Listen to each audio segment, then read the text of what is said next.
আমাৰ আহ্বান মৰ্মে ইয়াত উপস্থিত হোৱা সমূহ সংবাদ মাধ্যমৰ সমূহ কৰ্মীক আমি ধন্যবাদ জ্ঞাপন কৰিছোঁ বিলাসী থানা অসমৰ অসমীয়া যুৱ মঞ্চ হৈ এতিয়া কথাটো হৈছে জুবিন গাৰ্গৰ ন্যায় প্ৰাপ্তিৰ যিখন সংগ্ৰাম অসমৰ থলগিৰি মানুহে কৰি আছে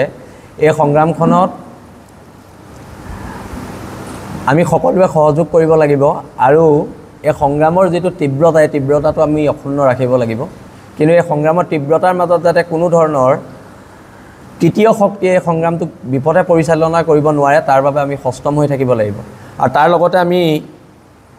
এটা শাৰদীয় যেহেতু দুৰ্গা পূজা কাইলৈৰ পৰা আৰম্ভ হ'ব আমি দুৰ্গা পূজা কমিটিসমূহলৈ অনুৰোধ জনাইছোঁ যাতে এবাৰ ডিজে বক্স লগাই কোনো ধৰণৰ অনুষ্ঠান তাত নকৰে সাংস্কৃতিক সন্ধিয়া নকৰে তাৰ বাবে আমি এইটো আহ্বান জনাইছোঁ আৰু জুবিনদাৰ যেহেতু বিয়োগ হোৱা আজি 10 দিনেই হোৱা নাই সেয়েহে যাতে এনেকুৱা ধৰণৰ কোনো ধৰণৰ কাম কাজ নকৰে তাৰ বাবে আমি বিনম্ৰ অনুৰোধ জনাইছোঁ আমি দুয়োটা সংগঠনৰ তৰফৰ পৰা আৰু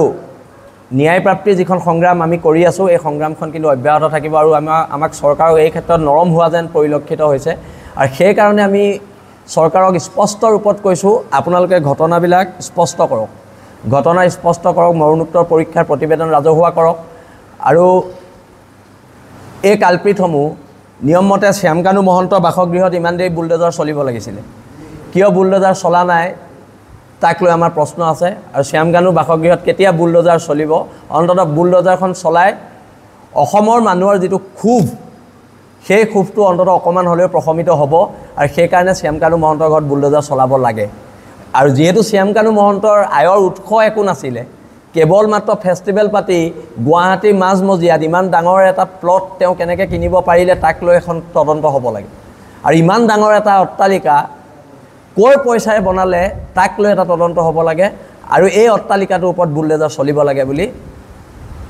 আমি দাবী উত্থাপন কৰিছোঁ এটা আমাৰ দাবী নহয় অসমৰ জনগণৰ দাবী অসমৰ যুৱ প্ৰজন্মৰ দাবী আৰু ঠিক সেইদৰে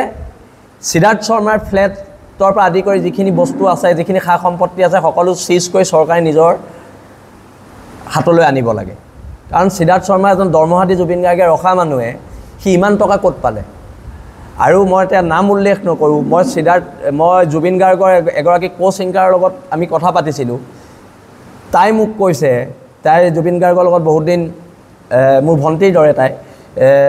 বহুত বছৰ প্ৰগ্ৰেম কৰিছিলে তাই কৈছে তেওঁলোকক গোটেই ৰাতি গান গোৱাৰ পিছত মাত্ৰ 5000 টকা দিয়ে কিন্তু এই বিষয়ে জুবিন গাৰ্গ অৱগত নাছিলে মাত্ৰ 5000 টকা দিয়ে বাকী গোটেই পইচাখিনি সিদ্ধাৰ্থ শৰ্মাই তাৰ সা সম্পত্তি গ্ৰহাত লাগিলে আৰু এনেও আমি আগতেও ৰাজহুৱাভাৱে কৈ দিছোঁ যে সিদ্ধাৰ্থ শৰ্মাক যিটো ব্যৱস্থা কৰিব লাগে সেইটো আমি কৰিমেই সিদ্ধাৰ্থ শৰ্মাক এবছৰ নহয় 2 বছৰ পিছত হ'লেও তাক যিটো পিটন দিব লাগে সেইটো আমি দিমেই কিন্তু আইনে কি কৰে কৰিব আমিও আমাৰ বাবে এটা ব্যৱস্থা ল'মেই তাৰ ওপৰত আৰু সেইখিনিয়ে কথা আৰু বাকীখিনি মই বিষ্ণু শইকীয়াক ক'বলৈ আহ্বান জনাইছোঁ